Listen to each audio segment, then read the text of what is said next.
Hi students, 10th class students, మీరు నేను ఇచ్చిన డైరీ వర్క్లో క్వశ్చన్స్ అన్నిటికీ చక్కగా మీరు ఆన్సర్ రాసి నాకు వాట్సాప్లో పెడుతున్నారు.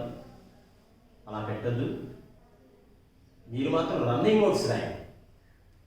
నేపథ్యం, కౌపర్యం, ప్రక్రియ తెలుగుకంటూ ఒక చక్కగా సపరేట్గా ఒక బుక్ పెట్టి రన్నింగ్ నోట్స్ రాయండి.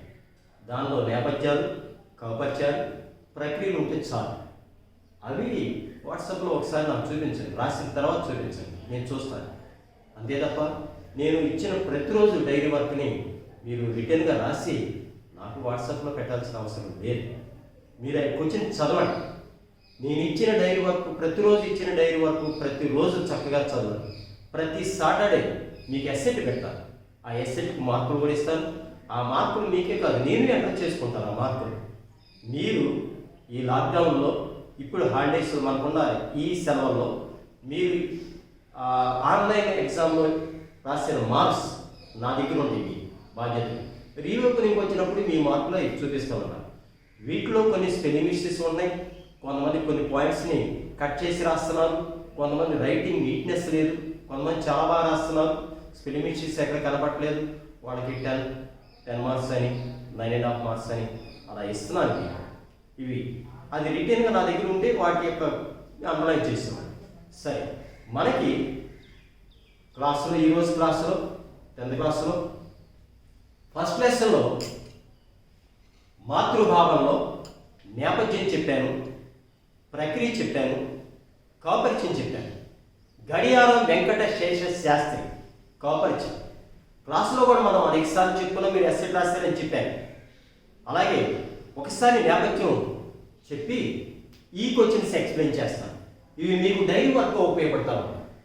తర్వాత అయిపోయిన తర్వాత మనకి 4th లెసన్ వరకు సిలబస్ అయిపోయిన తర్వాత, మొత్తం రివిజన్ అయిన తర్వాత ప్రతి లెసన్ మాతృభావంలో, వెన్నెల్లో మీ పద్యాలు ఉన్నాయి.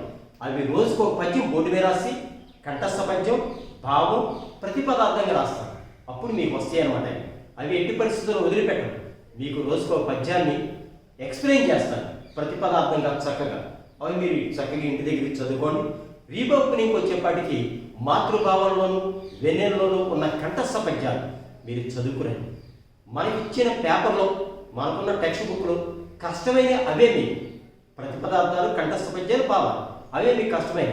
అవి నిదానంగా ఈ సిలబస్ అయిన తర్వాత 4th లెసన్ వరకు నేను చెప్పాను. ఈ 2 లెసన్స్ కూడా అయిన తర్వాత, అమరావతి లెసన్ కూడా అయిన తర్వాత మీకు ఆ పద్యాలు బోర్డు మీద చక్కగా రాసి ఎక్స్ప్లెయిన్ చేస్తాను. ఈరోజు క్లాసులో నేపథ్యం మళ్ళీ మీకు ఒకసారి గుర్తు చేస్తాను. నేపథ్యాన్ని మొదటి కళ్యాణ దుర్గం జయించినప్పుడు అబ్బాజీ సోందేవుడు విజయోత్సాహంతో శివాజీ వద్దకు వచ్చి, ఓ దేవా, మీ ఆజ్ఞ ప్రకారం కళ్యాణి దుర్గాన్ని ముట్టడించాం. అక్కడ సర్దారులను బందీగా తెచ్చాం.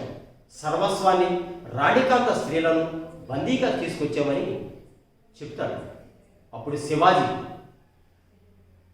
పరస్త్రీలు తల్లితో సమానమని, ఆమెకు అగౌరవం కలిగినందుకు చింతిస్తూ ఇలా జరగటం మంచిది కాదని తెలియచెప్పడమే ఈ పాఠ్యభాగం యొక్క నేపథ్యం అని చెప్పుకున్నాము. అనేక సార్లు క్లాసులో చెప్పాను. మొన్న జరిగిన క్లాసులో కూడా, మీ గత క్లాసులో కూడా చెప్పాను నేపథ్యాన్ని. తర్వాత శివాజీ పరస్త్రీలు తల్లితో సమానమని, వాళ్ళని గౌరవించాలని, వాళ్ళని పూజించాలని, మన సంస్కృతి సంప్రదాయాలు ఏవని శివాజీ చెప్తా ఉంటాడు. ముఖ్యంగా శివాజీకి స్త్రీలంటే గౌరవం, స్త్రీలు తల్లితో సమానం, వాళ్ళని మనం గౌరవించాలి అనే సంస్కృతిని శివాజీ మనకి నేర్పాడు. ఆ లెసలో మనం చెప్పుకున్నాం. ఇది నేపథ్యం. ఈ పాఠ్యభాగ సారాంశాన్ని మీరు ఒకసారి చక్కగా టెక్స్ట్ బుక్లో చదువుకోండి. శివాజీ పాఠ్యభాగ సారాంశాన్ని మీ క్లాసులో కూడా నేను చెప్పాను. దానిలో ఇంపార్టెంట్ క్వశ్చన్ ఒకటి ఉంది, దాన్ని మీకు ఒకసారి ఎక్స్ప్లెయిన్ చేస్తాను. చూడండి, ఇక్కడ మాతృభావ పాఠం ఆధారంగా శివాజీ వ్యక్తిత్వాన్ని విశ్లేషించండి, లేదా శివాజీ మహోన్నత వ్యక్తిత్వం గురించి రాయండి. ఇలా మార్చేస్తాను. ఇక్కడ 3 పాయింట్స్ రాశాను. చక్కగా సైడ్ హెడ్డింగ్లు పెట్టి చక్కగా చదవడం అన్నమాట. సైడ్ హెడ్డింగ్లు అంటే మార్కులు బాగా పడతాం. పేరావారిగా రాసుకుంటూ వస్తాము. మార్క్స్ బాగా స్కోరింగ్ చేయాలంటే కొన్ని మనం పాటించాలి తప్పనిసరి. ఇవి మోహన్నత వ్యక్తిత్వం, శివాజీ మోహన్నత వ్యక్తిత్వం అనే చోట అండర్లైన్ చేసుకోండి, కొటేషన్స్ పెట్టుకోండి. ఇవి కూడా ఇంటి దగ్గర ఖాళీ ఉన్నప్పుడు నేర్చుకుంటామన్నాడు. దీనిలో శివాజీ ఏమంటాడు? ఆ బందీగా ఉన్న స్త్రీలని తీసుకురండి అంటాడు. అప్పుడు సోందేవుడు వెళ్ళి బంధించబడిన యవనకాంత స్త్రీలను తీసుకొస్తారు సభలో. అప్పుడు శివాజీ లేచి, అమ్మ తప్పు క్షమించు, మా సర్దారు తొందరపడి మిమ్మల్ని బందీగా తీసుకొచ్చారు. నువ్వు నన్ను కన్న తల్లివి కాబట్టి గౌరవించు, నీకు కావలసిన మర్యాదలు నేను చేస్తాను, నీ కళ్ళంటే నేను రానీకు, నీకు ఎలాంటి ఇబ్బంది లేదు, నా తప్పు క్షమించు అంటాడు. ఒక రాజయ్యుడు కూడా పరస్త్రీ దగ్గర శివాజీ నిలబడి అమ్మ నా తప్పును క్షమించు అని అడిగాడంటే శివాజీ ఎంత గొప్ప వ్యక్తిత్వం కలిగిన వాడో మనకు అర్థమవుతుంది. తర్వాత వాళ్ళకి కావాల్సిన అన్ని ధనరాశులు ఇచ్చి వాళ్ళని కళ్యాణి వరకు పంపించాడు, వాళ్ళ సామ్రాజ్యం వరకు, వాళ్ళ దేశం వరకు పంపించాడు తన సైన్యంతో. తనతో కూడా చెప్పాడు కదా, ఎవరికంత స్త్రీతో నా సైన్యాన్ని ఇచ్చి నిన్ను నీ దేశం గౌరవంగా పంపిస్తాను అని అంటాడు. అలాగే సైన్యానికి శాసనం చెప్తాడు. ఏమని? నా ఆజ్ఞని మీరు పాటించట్లేదు, పరస్త్రీ తల్లితో సమానం, వాళ్ళకి ఏదో అన్యాయం జరిగినా సరే నేను చూస్తూ క్షమించను, ఇది నా ఆజ్ఞ, తప్పనిసరిగా నా సైన్యమే కాదు నా రాజ్యంలో ఉన్న ప్రజలందరూ పాటించాలని శివాజీ చెప్తాడు కదా చక్కగా. అదే ఆయన వ్యక్తిత్వం. ఆ వ్యక్తిత్వాల గురించి మనం చెప్పుకుందాం. శివాజీ యొక్క గొప్పతనం గురించి, శివాజీ యొక్క వ్యక్తిత్వం గురించి గడియారం వెంకట శేషశాస్త్రి గారు ఎంతో అద్భుతంగా ఈ క్రింది విధంగా వివరించారు. ఇది తప్పనిసరిగా ఆన్సర్కి ముందు రాయాలి. ఇది ఎస్ఏ క్వశ్చన్, వ్యాసరూప ప్రశ్న. 10 లేక 15 వాక్యాల్లో జవాబులు రాయండి అన్నదాను. ఇది చాలాసార్లు ఇచ్చారు ఈ ప్రశ్న. పబ్లిక్లో ఇచ్చారు, ఎస్ఏ 1లో ఇచ్చారు, ఎస్ఏ 2లో కూడా ఇచ్చారు ఈ ప్రశ్న.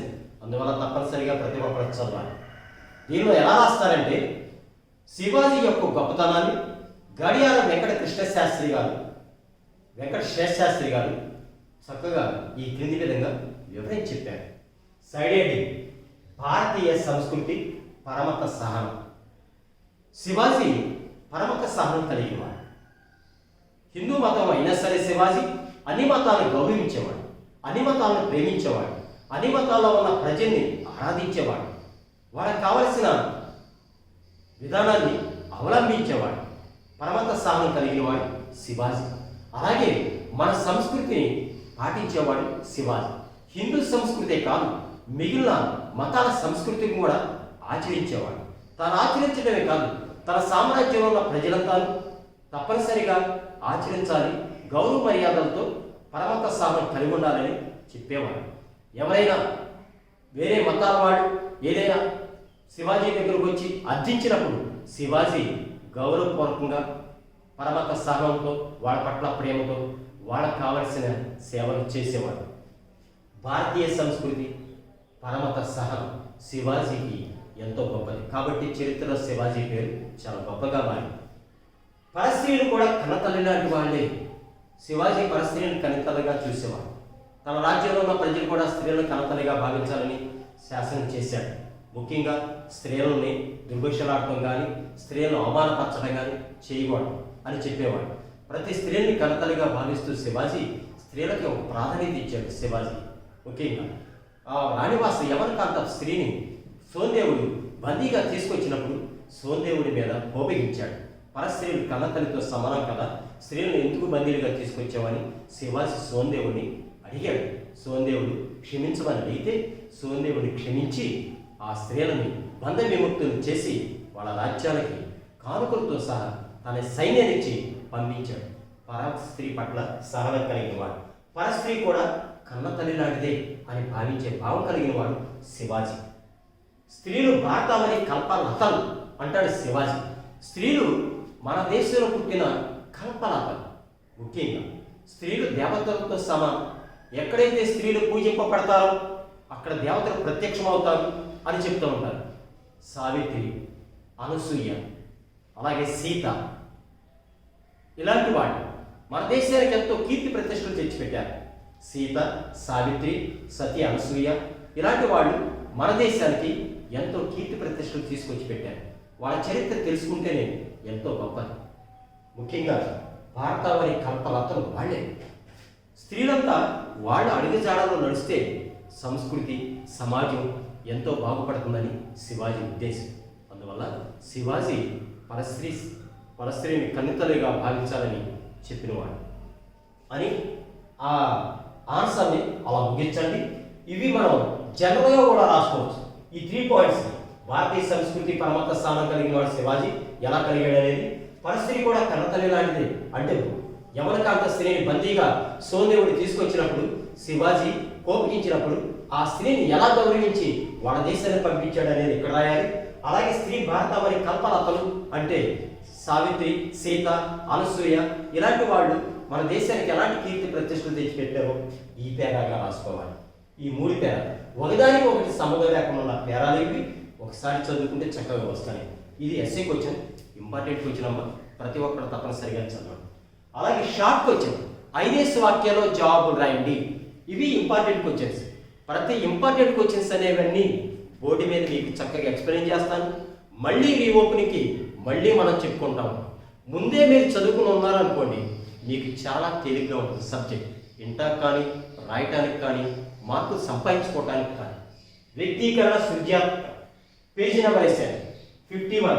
వ్యక్తీకరణ సృజనాత్మకత 5 వాక్యాల్లో జవాబులు రాయండి అనేదన్నమాట. వ్యక్తీకరణ సృజనాత్మకత ఇది 5 వాక్యాల్లో జవాబులు రాయండి. చూడండి, ఫస్ట్ క్వశ్చన్, సోమదేవుని మనస్తత్వాన్ని గురించి పాఠం ఆధారంగా సొంత మాటలో రాయండి. సోమదేవుని మనస్తత్వం. సోమదేవుడు శివాజీ పట్ల గౌరవ మర్యాదలు కలిగినట్టు వాడు. యవనకాంత స్త్రీని బందీగా తీసుకొచ్చినప్పుడు శివాజీ కోపపడితే, ఓ దేవా, ఆ శబ్దాలను బంధించి తీసుకొచ్చిన ఉత్సాహంలో నా కళ్ళు నాకి కప్పేసినాయి. నేను గ్రహించలేకపోయాను. అంతే తప్ప ఎలాంటి దురుద్దేశం నా మనసులో లేదు, ఎలాంటి ఇబ్బంది లేదు. ముఖ్యంగా మీ ఆజ్ఞను నేను ఎప్పుడు శిరసావహిస్తానే తప్ప ఆజ్ఞను దాటిపోను. నా తప్పును క్షమించండి అని సోమదేవుడు శివాజీతో అంటాడు. దీన్ని బట్టి సోమదేవుడు మంచి మనస్తత్వం కలిగిన వాడని, మంచి గుణం కలిగిన వాడని, శివాజీ పట్ల గౌరవం, భక్తి, భయం కలిగిన వాడని చెప్పవచ్చు. సోమదేవుడి మనస్తత్వం రాయి.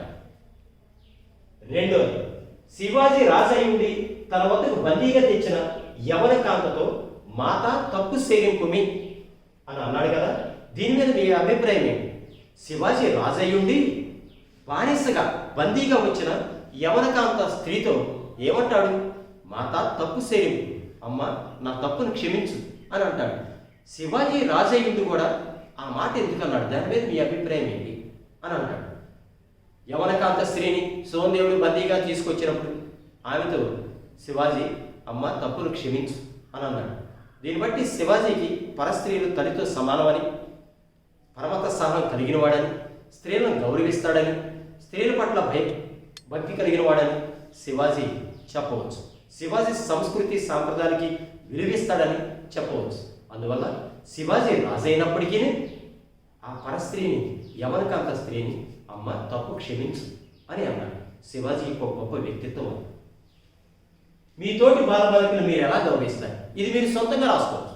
సొంతంగా రాసి అంటే ఏది పడితే అది రాయటం కాదు. అక్కడ ఉంది, మీకు ఇచ్చారు, ఇలా రాయండి అని ఇచ్చారు. అంతే తప్ప సొంతంగా రాయమన్నారు కాబట్టి ఏది పడితే అది రాయటం కాదు. మా తోటి బాలికలతో మేము ఎంతో గౌరవ మర్యాదలుగా నడుచుకుంటాం. వాళ్ళు మాకు సోదరులతో సమానం. ముఖ్యంగా మా పాఠశాలలో వాళ్ళకి మేము ఎన్ఎస్ఎస్లో కానీ ఎన్సిసిలో కానీ మేము వాళ్ళకి సహాయంగా ఉంటాము. ఏదైనా స్కూల్ ఫంక్షన్లో, ఏదైనా స్కూల్లో వార్షికోత్సవాలు జరిగితే మేము వాటికి తోడుగా ఏదైనా కావాల్సిన పనులు చేసి పెడుతూ ఉంటాం. వాళ్ళు మేము ఎక్కువగా మా ఇంట్లో తోబుట్టులాగానే, సోదరులాగానే మేము భావిస్తూ ఉంటాం. వాళ్ళని ఎక్కువగా గౌరవిస్తూ ఉంటాం. మా తోటి యొక్క సోదరులతో నేను ఈ విధంగా ఉంటాను అని సొంతంగా రాసుకోవాలి. మీ తోటి బాలికలను మీరు ఏ విధంగా గౌరవిస్తారు అనేది ఇది జనరల్కి వచ్చారు, లెసన్కి సంబంధించింది. శివాజీ కూడా స్త్రీల పట్ల ఎలా గౌరవం ఉన్నాడో మనం ఈ పాఠ్యభాగం ద్వారా, సారాంశం ద్వారా మనం తెలుసుకున్నాం కదా. స్టూడెంట్స్, ఇవన్నీ మీరు ఇంపార్టెంట్ క్వశ్చన్స్ అనుకున్నాయి. ఈ మాతృభావం ఇంకా పాఠం ఆధారంగా కొన్ని ప్రశ్నలు ఉన్నాయి. అవి కూడా మీకు బోర్డు మీద రాసి చక్కగా ఎక్స్ప్లెయిన్ చేస్తాను. దీనిలో 4 పాయింట్స్ ఉన్నాయి, కంఠస్థ పద్యాలు. తర్వాత క్లాస్లో మీకు ఆ పద్యాలు భావాలు చెప్తాను, పద్యాలు బోర్డు మీద చెప్తా ఉంటాను. రోజు చెప్పను, ఒక్కొక్క వీక్లో, ఒక్కొక్క వారంలో ఒక పద్యం మీకు చెప్తా ఉంటాను. రీఓపెనింగ్కి వచ్చేపాటి తిరిగి మళ్ళీ మనకి స్కూళ్ళు ఓపెన్ అయ్యేపాటికి మనం వెన్నెల, మాతృభావన ఈ లెసన్లో ఉన్న కంఠస్థ పద్యాలు, ప్రతిపదార్థాలు చదువుకుని ఉన్నాం తప్పనిసరి. కాబట్టి ఈ లెసన్ వీడియోని 1-2 సార్లు వినండి చదవండి స్టూడెంట్స్.